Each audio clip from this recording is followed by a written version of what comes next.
Are you confident in your future physiology, in the way your cells and organs and body systems will be working in, say, 2050? It's so much funner to think about your future as an 80-year-old lady when you are. You're listening to the Health Courage Collective podcast, episode 152. Want to be more confident in your 2050 physiology? Welcome to the Health Courage Collective podcast, the show for women who are too busy to slog through hours of generalized, inapplicable, and often contradictory health information, but too smart to ignore that a few minutes of focused attention now can prevent years of suffering in the future. I'm your host, Christina Hackett, a pharmacist who doesn't want you to live on prescriptions, a certified coach specifically trained to maximize your potential, and a compulsive learner obsessed with preventative, cutting-edge, holistic, and integrative medicine. I'm on a mission to increase your physical and mental resilience so you can fearlessly look forward to your next 40-plus limitless years. Your time is now. Let's go. Hi there. Welcome to today's podcast. Thank you for spending a little bit of time with me today. I hope that you're doing well. How is your Pygmalion effect? I hope it was eye-opening for you to think about how your outcomes as you age, be that recovery or performance or development of disease processes, can all be dramatically affected by what the people around you expect for you. And that there's a lot you can do about that. Most women I work with want to have more confidence in their future health. They're a little bit scared of looking old and a lot scared of feeling old, of losing abilities and having opportunities taken away from them, of having menopause hit them like a ton of bricks, and of their ability to make a difference folding up shop before they had a chance to really live. Of course, none of us know what biological challenges might lay in wait for us. Life's always a bit of a coin toss, but we can be fully confident in our ability to show up to the game with a weighted coin, to tip the odds in favor of us not having an unrecoverable health crisis or slowly fading away. It's possible to be confident in your ability to get to 2050 on your own terms and to be confident in your ability to create and live a life that you're proud of. The first step is to know what confidence is. It comes from the Latin word confidere, which is a combination of con, meaning with or together, and fidere, meaning to trust. So confidere is with trust. Doing things with confidence is doing things with an intense trust. We can have an intense trust in our health when we're 70 or however old you'll be in 2050. The trust isn't that things will coincidentally come up all daisies and unicorns, or even that they'll go according to your plans or your hopes. It's not a trust that life will deal you an easy hand, and it doesn't come from just visualizing yourself as a 70-year-old with no medical issues. Confidence is an intense trust in yourself that you can handle whatever comes your way. I love how Brené Brown says that trust cannot be hot-wired. It needs to be slowly grown over the lifetime of a relationship. She references someone named Charles Feltman's book called The Thin Book of Trust. He defines trust as choosing to make something you value vulnerable to someone else's actions. And he defines distrust as deciding that what is important to me is not safe with this person in this situation or any situation. Since confidence is all about trust in yourself and your ability to handle whatever happens, Brené's trust framework is a good evaluation for your trust in yourself. It's an acronym that spells out the word braving. B is for boundaries. Do I know and respect my boundaries, and am I clear about what's okay and what's not okay? R is for reliability. Do I do what I said I would do? This is huge for self-trust, even in little things that seem like they wouldn't matter. When you show yourself that you do what you said you would do when you said you would do it, you build trust in yourself. A is for accountability. Do I own my mistakes, apologize, and make amends? Do I avoid blaming others? V is for vault. I don't share information or experiences that aren't mine to share. Confidences are kept. I is for integrity. I choose courage over comfort. I choose what is right over what is fun, fast, or easy. I practice my values rather than just professing them. N is for non-judgment. I can talk to myself about what I feel without judgment. I ask for what I need and I don't judge myself for needing help. G is for generosity. I extend the most generous interpretation possible to the words and actions of others, and I am generous to myself.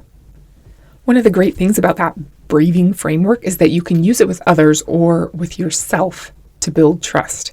And it shows that trust and mistakes can coexist. You can make mistakes and still trust yourself. You don't have to be perfect to have confidence in your future health. Whew, what a relief. I'm pretty sure I've mentioned James Stockdale on a previous episode because he was a Navy Vice Admiral, and I remember wondering in the past if a Vice Admiral is lower ranking than a regular Admiral. So this time I took the time to look it up, and Google says that a Vice Admiral ranks just below an Admiral, but above a Rear Admiral, which I didn't know was a thing. Apparently, Admiral is the highest rank in the Navy, but a Vice Admiral is a 3-star Admiral, and a regular Admiral is a 4-star Admiral. There's also a Fleet Admiral, which is a 5-star Admiral. I don't really know how any of it works, but James Stockdale was the highest ranking naval officer to be held as a prisoner of war in the Vietnam War. He was a pilot, or a naval aviator. Do you remember that from Top Gun, one of my favorite movies, when he meets this lady in the bar and she's like, "Oh, you're a pilot." And he says, "That's right, ma'am, a naval aviator." And then, of course, it turns out that that lady ends up being his teacher at Top Gun. Okay, so back to James Stockdale. He also ran as the vice presidential candidate with Ross Perot's independent run for president in 1992, if you remember that. Stockdale said that the prisoners who were most likely to die in the POW camps were the naive optimists, the ones who said, "We'll surely be rescued by Christmas," followed by, "We'll surely be rescued by Easter." Then those dates would come and go, and they'd eventually die of despair. Stockdale said, quote, "This is a very important lesson. You must never confuse faith that you will prevail in the end, which you can never afford to lose, with the discipline to confront the most brutal facts of your current reality, whatever they might be." So you have to have both the intense trust that you will prevail in the end, combined with the discipline to confront the brutal facts of your reality. Pretty powerful. I trust that none of us will ever be held in prisoner of war type conditions. I mean, I certainly hope not, but life can still be pretty brutal. It's not easy to advance in years in a body that's kind of programmed to slowly deteriorate. But life isn't supposed to be easy. Believing that it is one of our biggest obstacles. When you can know that you will prevail in having an amazing life in 2050 and also have the discipline to confront the brutal facts of your reality, you'll be ready for whatever life throws your way in the future. You won't be living in fantasy land or believing something has gone wrong or you're somehow fundamentally flawed and not good enough. Some things will suck. You knew it would be hard and you were ready for it. You trusted that you've got what it takes to deal with any obstacle in your path, and that there surely will be obstacles. We know that life isn't going to be easy and that getting older isn't for sissies. Confidence is not finding a way to believe that our situation will be effortless and fantastic.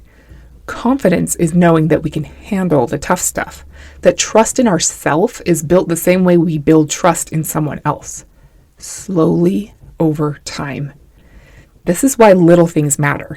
Doing the little things you said you would do matters because your trust in yourself is built little by little.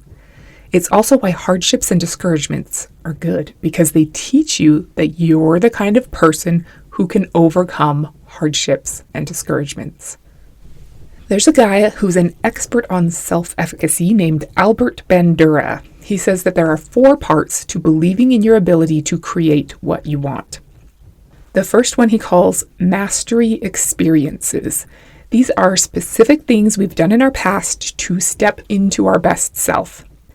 This reminds me of David Goggins' cookie jar. David Goggins was a Navy SEAL and an Army Ranger who is in the Guinness Book of World Records for doing 4,030 pull-ups in 17 hours. That's insane. He's a bit insane too, in an uber tough guy kind of way. Part of his tough guy advice is to create a cookie jar.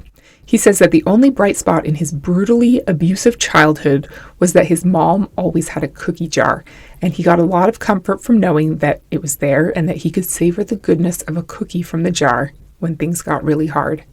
Now, when he's voluntarily in huge amounts of pain from some kind of crazy endurance event like doing 4,030 pull-ups in 17 hours, which, by the way, he publicly failed twice before succeeding on his third attempt, he reaches into his mental cookie jar and savors the sweetness of something hard that he has succeeded at in the past.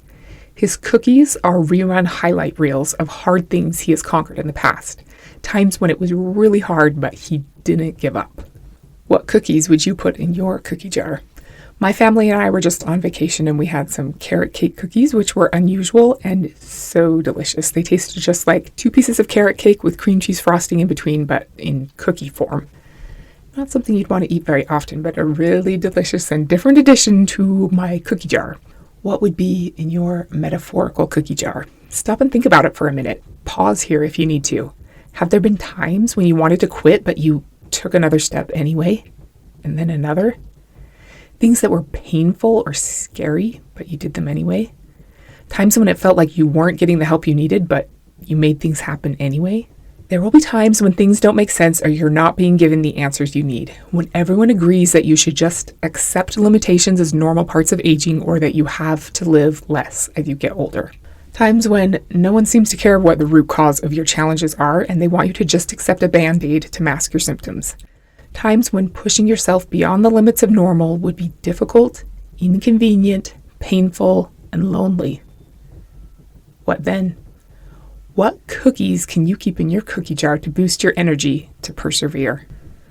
David Goggins says, "That's one reason I invented the cookie jar. We must create a system that consistently reminds us of who we are when we are at our best, because life is not going to pick us up when we fall. There will be forks in the road, knives in your back, mountains to climb, and we are only capable of living up to the image we create for ourselves." End quote. Our mastery experiences give us energy and also shape who we believe we are. If you're not constantly fighting to step into your best self, you eventually grow to despise yourself. Each little thing you do is a vote for your best self or your worst self. It all registers in your consciousness and the way you view yourself. Little votes for your best self matter and give you the courage to make big votes for your best self. Then those big ballots you cast for your best self can serve as the delicious cookies in the jar that fuel your fire during your next challenge. We could probably expand this metaphor like the little wins, like turning off the TV when you don't want to, or getting up and doing a stretch when you'd rather keep sitting, or like chocolate chips, and standing up to a doctor and getting a second opinion, or sticking to a weightlifting program even when you feel embarrassed out of your element or it hurts, are the cookie dough. I don't know, that's kind of lame. Let's just say that mastery experiences boost your self-efficacy and you can think of them as cookies in your cookie jar. Collect them and go back and savor them. Remember that in order to best taste the sweetness and flavor of your cookies, you can't forget the salt. Salty experiences and tough emotions in difficult circumstances enhance the sweetness of the victory. The second element of self-efficacy is vicarious learning. Someone else achieving what you want for yourself is proof that you can do it too. When things are tough and you're not sure you can create the outcome you want, look around and see if there are people who have done what you hope to do. Don't be envious, get curious about what you can learn from them and inspired by what they've done. If they can go on 20-mile hikes with their grandkids, play in pickleball tournaments, dig wells in third world countries, and plant heavy trees in underserved urban areas in their 80s, then so can you. We talked about this just a couple weeks ago in episode 150 when we talked about your board of directors. Who are your heroes? What did they do to get the results that you're looking to create? What can you learn from them?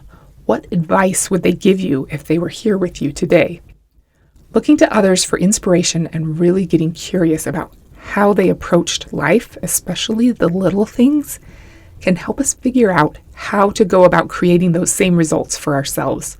It boosts our confidence. The third part of Albert Bandura's framework is social persuasion. This can be huge. Having a coach or a supporter on your journey can make all the difference. If you're looking to change your life in ways that put more years lived in good health into your future than what's normal in our culture, you're much more likely to achieve that if you have a coach or buddy or accountability partner or group, tribe, or mastermind. Science shows that the fastest way to change is to join a group where your desired behaviors are the normal behaviors. Social persuasion is huge. You can and should persuade yourself also. Be the sentinel that guards the highway into your brain and don't allow enemy troops of doubt into your mind. But also find a group to join or a coach to work with who makes your desired behavior the normal behavior and encourages you to become the version of you that you want to be. Investing in a supporter will help you grow by leaps and bounds. It's the difference between watching a YouTube video about how to sing Do Re Mi from The Sound of Music to hiring a vocal coach and joining an a cappella group. I'd love to be your health span coach to support you on your path to becoming a powerhouse who lives bigger and gives more as you get older, or for you to join me at a group of women who support one another. Send me a message through my website or email me at healthcouragecollective@gmail.com if you'd like to leverage this self-efficacy component of social persuasion. I'd love to talk to you and eventually get a group of like-minded women going that can help you be abnormal and master the behaviors that will help you live more rather than less as you get older. And if I'm not the right coach for you, I'd encourage you to find another group who embodies the values that will help you create the life you want so that you can be uninhibited and make the contribution that the world desperately needs from you. Maybe it's a weightlifting group or a meditation membership or a journaling club, even a walking group in your neighborhood or a healthy meal prepping group. Social persuasion, support, and accountability are huge for building your confidence. The fourth component of self-efficacy is your physiology. You know, I love this one. Your physiology affects your psychology, and one of the best ways to boost your self-efficacy and confidence is to be well-resourced physiologically. When your mitochondria and your cells and your organs and your body systems have what they need to thrive, you're much more likely to be able to become your best self. It's a little bit circular to have to boost your self-efficacy to be able to create the physiology that you want, but then to have a healthy physiology to be able to boost your self-efficacy. But I think it still can work for you. It's a spiraling up process. And we're back to little things matter. Each little thing you do is a vote for your desired identity that registers. The little unsexy things you do for your physiology affect your sense of self-efficacy and optimism, which makes them big things after all. Getting in bed more than 8 hours before you have to wake up.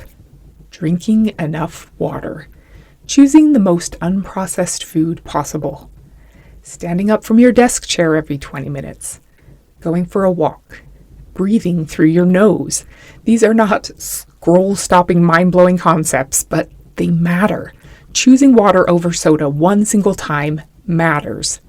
Getting 1,000 more steps in a day matters. Sleeping 10 more minutes matters.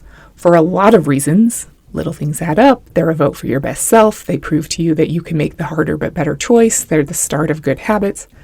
But most importantly, they give your biology the resources to support your psychological sense of self-efficacy.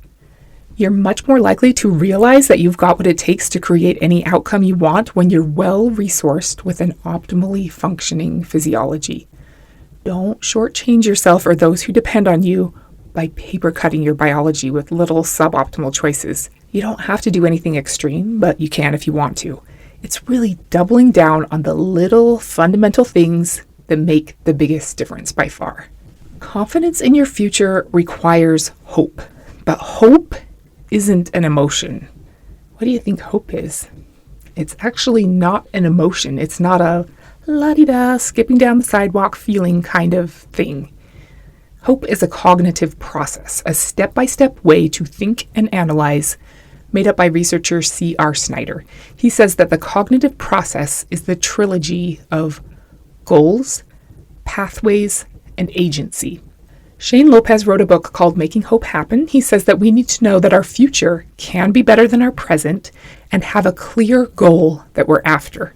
We need to believe that we have the power to make it so. This is what he calls agency, and I would say it's pretty much the same thing as self-efficacy that we've been talking about today. Lastly, we need pathways. We need specific routes we can follow to achieve the goal that we're after. When plan A doesn't work, we have plan B and plan C. When those don't work, we know we have the ability to come up with plans D, E, and F.